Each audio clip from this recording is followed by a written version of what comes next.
Yeah, Roop, as you well know, I-75 can be busy morning, noon, and night. You don't even have to see the highway to hear it sometimes. That's especially true for those who live in this section of Troy, Square Lake near Crooks, who are now looking to MDOT to help them cut down on the sound.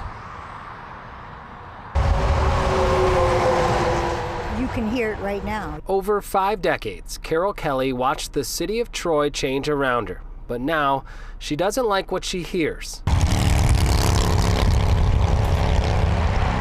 Hearing the stories of the people that live on Square Lake Road, it was sad. They can't use their backyards at all.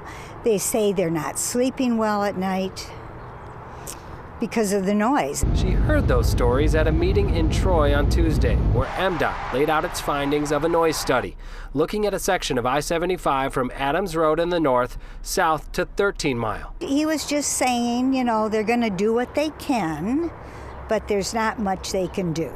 The cost is prohibitive of what it would cost to put up the wall. According to MDOT, more studies need to be done in order to get an exact cost.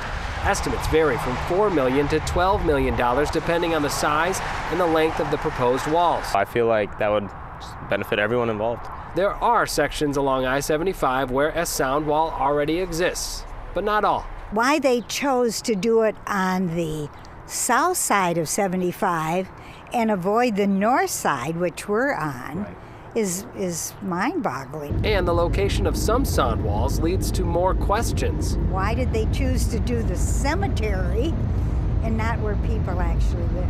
MDOT says a portion of Whitechapel Cemetery has a sound wall for the benefit of surrounding apartments. Pat Larson remembers her own fight for a wall 2 years ago. We all thought, we'd be sleeping with our windows open. Now? I don't find a large difference. Recently it became louder, and then when they put in the extra lanes and raised it, it got a lot worse. And her advice for those fighting for their own chance at peace and quiet? So keep doing it, but also not to expect a miracle. And a spokesperson for MDOT tells me they simply don't have the money for the needed upgrades to make here along 75, and they're urging anyone who feels strongly about creating a sound wall in their area to contact their local state lawmaker and get the money allocated for this project. Reporting live in Troy tonight, Dave Spencer on The Edge. I know that you and I both grew up in Troy. My neighborhood was off of Crooks and I-75. They did put up a wall there, but to that neighbor's point, it didn't make a huge difference. You could still very much hear the highway. It's loud.